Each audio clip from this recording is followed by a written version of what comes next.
sommes donc à jour J, moins quelques heures avant Noël. Cette nuit, les chrétiens du monde entier fêtent le réveillon pour accueillir parmi nous le petit Jésus. Dans cette édition, vous entendrez les vœux de l'Église catholique. Pas de Noël sans sapin chez les enfants. Non, c'est une tradition. Sinon, pas certain de recevoir un cadeau de la part du Père Noël. Nous saurons tout dans ce journal dans quelques instants. Poursuivi pour tentative de déstabilisation et de détournement de deniers publics, Guillaume Soro fait l'objet d'un mandat d'arrêt international dans son pays. L'ancien chef rebelle et président de l'Assemblée nationale a dû reporter son retour à Abidjan. Bienvenue et merci de suivre l'actualité sur LCA. Il n'est finalement pas rentré au bercail comme initialement prévu hier à Abidjan. Selon son entourage cité par les médias, l'avion de Guillaume Soro en provenance de Paris a plutôt atterri à Accra, au Ghana voisin, pour des raisons de sécurité. Selon son conseiller Alain Lobognon, il a été empêché de rentrer dans son pays où il devrait prendre sa place dans le processus électoral. Sur le plateau de la RTI, le procureur a confirmé effectivement une action judiciaire contre l'ex-chef rebelle. Nous l'écoutons. Communiqué du procureur de la République. Ce lundi 23 décembre 2019, la direction de la surveillance du territoire, en abrégé DST, a informé le procureur de la République que M. Soro Tibafori Guillaume, député à l'Assemblée nationale et ex-président de la dite institution, se trouvant à l'extérieur du pays depuis plusieurs mois, projetait d'attenter à l'autorité de l'État et à l'intégrité du territoire national. Les éléments en possession des services de renseignement, dont un enregistrement sonore établissant clairement que le projet devait être mis en œuvre incessamment, le procureur de la République a ordonné l'interpellation et l'arrestation des mis en cause. Par ailleurs, le procureur de la République informe que le vendredi 20 décembre 2019, il a été saisi d'une plainte formulée par l'agent judiciaire du Trésor contre messieurs Cissé Mori, Kone Kamaraté Suleiman, Nguessan René et Soro Tibafori Guillaume pour détournement des deniers publics, recel de détournement des deniers publics et blanchiment de capitaux portant sur la somme d'1,5 milliard de nos francs. Au regard de ce qui précède, une information judiciaire a été ouverte immédiatement contre M. Soro Tibafori Guillaume pour présomption grave de tentative d'atteinte contre l'autorité de l'État et l'intégrité du territoire national, de recel de détournement des deniers publics et de blanchiment de capitaux. Tous autres pour présomption grave de tentative d'atteinte contre l'autorité de l'État et l'intégrité du territoire national. Contre messieurs Cissé Mori, Kone Kamaraté Suleiman, Nguessan René et la société civile immobilière EBU, SCI EBU, pour présomption grave de détournement de deniers publics et de blanchiment de capitaux portant sur la somme d'1,5 milliard de francs. Ces faits sont prévus et punis par les articles 28, 32, 162 et 190 du Code pénal, les articles 33, 34, 60, 63 et 65 de l'ordonnance numéro 2013-660 du 20 septembre 2013 relative à la prévention et à la lutte contre la corruption et les infractions assimilées. Les articles 7, 99, 113, 117 et 118 de la loi numéro 2016-992 du 14 novembre 2016 relative à la lutte contre le blanchiment de capitaux et le financement du terrorisme. Un mandat d'arrêt international a été requis contre M. Soro Tibafori Guillaume et des mandats de dépôt ont été requis contre les autres mises en cause, faits à Abidjan le 23 décembre 2019. Poursuivons cette édition avec l'actualité parlementaire burkinabé. Hier, les députés membres du groupe parlementaire MPP ont tenu une conférence de presse à Ouagadougou.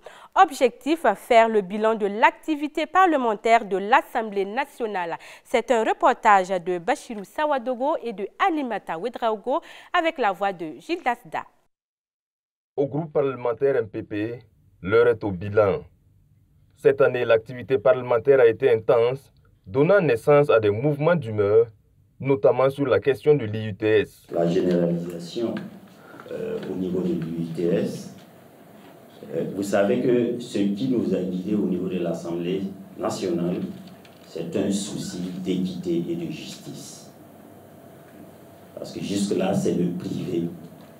Et nous savons très bien que les agents publics de l'État aussi doivent pouvoir honorer cela. C'est une question de justice et d'équité sociale. Sur le plan socio-économique, 2020 va voir la réalisation d'infrastructures. Infrastructures programmées dans le cadre du budget exercice 2020 voté par l'Assemblée nationale. En matière de santé, la construction et l'équipement de 4 CHR universitaires, la construction d'un centre de cancérologie et d'un centre de neurochirurgie. En matière d'éducation, 15 nouveaux CG verront le jour et 70 écoles seront aussi construites. Et les députés du MPP d'appeler la population à répondre à l'appel du président du Faso relatif aux volontaires pour la sécurité. La contribution du peuple étant indispensable, nous invitons nos concitoyens à s'enrôler massivement en temps opportun pour qu'ensemble, nous tracions les sillons d'un Burkina Faso de paix débarrassé du terrorisme. Pour ce faire, le budget 2020 prévoit plus de 325 milliards de francs CFA à allouer au FDS afin de les doter de moyens nécessaires dans la lutte contre le terrorisme. Petit comme grand, nous l'attendions avec impatience. Noël, c'est dans quelques heures. Comme de coutume, l'Église catholique adresse ses meilleurs vœux à l'occasion des fêtes de la Nativité du Christ et du Nouvel An à la nation burkinabé. C'était hier à Ouagadougou. Elle souhaite la paix au Burkina et dans les familles. Le compte rendu avec Constantin Sieda et Judith Chimadi. Noël est là. En cette veille de la nativité du Christ, l'Église catholique présente ses vœux à la nation burkinabé. À tous donc, chrétiens et non chrétiens, au nom de notre Église famille diocésaine, j'adresse un souhait de bonne fête de la nativité. Puisse l'enfant Jésus être pour chaque chrétien et tout homme et femme de bonne volonté une raison de vivre, de défendre la vie humaine qui est sacrée et qui est digne de respect. La paix, ce mot de 4 lettres, est au centre du message du chef de l'Église catholique à la nation. Il implore le Seigneur afin qu'il renforce l'esprit de famille et fortifie le vivre ensemble dans la fraternité et l'amour mutuel. La paix constitue le vœu le plus cher et le plus essentiel que nous formulons tous, pour vos familles, vos personnes, pour notre vivre ensemble en tant que fils et filles du Burkina Faso. Nous souhaitons la paix dans les cœurs, la paix avec les autres, la paix que nous devons tous ensemble construire.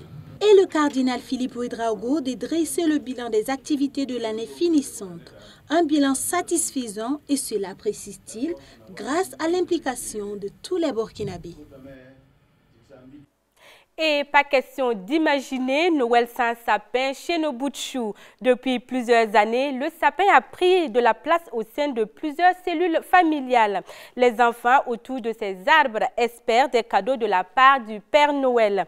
Une tradition qui fait de cette fête un événement pas seulement chrétien, mais universel. Bachirou Sawadogo et Yeli Klarassou ont sillonné le centre-ville de Ouagadougou pour faire le constat et discuter avec les revendeurs. Cela fait déjà quelques semaines que le centre-ville de Ouagadougou est décoré d'arbres de Noël. La nuit, ils sont illuminés nous rappelant que la Noël est proche. Le sapin de Noël étant un symbole de vie, de lumière, d'amour du prochain et d'union malgré nos différences. On le retrouve dans de nombreuses familles, qu'elles soient chrétiennes ou non. L'amour que les enfants ont pour cette fête en est la raison. C'est musulmans même des fois qui viennent payer les sapins. Quand on leur dit de payer crèche, ils disent que non, eux, ils sont musulmans, c'est pour les enfants seulement. Et ils paient les sapins.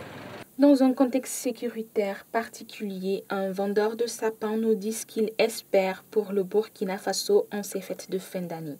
On espère qu'avec vraiment la venue du Christ, la paix dont tout le monde parle viendra. Mais la paix doit venir, chacun doit donner un peu de soi. Voilà, c'est bon de prier pour que la paix vienne, mais nous aussi on doit faire un effort, aller les uns vers les autres. L'amour du prochain et le partage.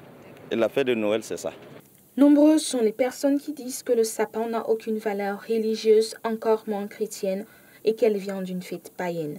Ce qui est sûr, c'est qu'en cette période de l'année, cet arbre inspire à beaucoup le sens de la famille et du partage. Noël est une période d'émerveillement pour les enfants. Tout brille, mais attention, certaines décorations de fête présentent un danger pour les tout-petits. En cette période festive, ne vous endormez donc pas sous vos lauriers. La meilleure prévention est de se mettre à la place de l'enfant pour repérer les dangers potentiels. N'hésitez pas à vous mettre à quatre pattes pour voir ce qui pourrait tenter votre petit curieux. Un exercice qui vous fera découvrir des surprises comme des punaises, des aiguilles et autres qui auront certainement roulé sous les meubles. Et pendant que d'autres sont surexcités à préparer Noël, la capitale de la RDC risque d'être privée d'eau potable à partir d'aujourd'hui. C'est l'alerte lancée par l'intersyndicale des travailleurs de la Régie des Eaux, la société de distribution des eaux qui réclame à l'État congolais le paiement d'une partie de ses factures de consommation d'eau. Dans un communiqué publié ce dimanche, le ministère des Finances rassure la population que la dette sera payée d'ici là. Autre point dans ce journal, le mandat du Nigérien Adesina à la tête de la Banque africaine de développement arrive à terme dans une année. Le bilan de son premier mandat est jugé exceptionnel au sein de la CEDEAO. Les chefs d'État et de gouvernement de l'Afrique de l'Ouest ont donc décidé de reconduire sa candidature pour un deuxième mandat. Les performances réalisées à travers les High Five ou les 5 grandes priorités expulsées par le docteur Adesina ont contribué à atteindre des objectifs de développement appréciables et à renforcer le capital de confiance des partenaires. D'ici 2030, le capital de la BAD devrait doubler en passant de 93 milliards de dollars actuels à 208 milliards de dollars. Des moyens conséquents qui devront permettre de mieux faire face aux défis du développement qui se posent en Afrique. Voilà, c'est ce qui met fin à cette édition. Excellent après-midi à tous et à toutes. À demain pour d'autres actualités.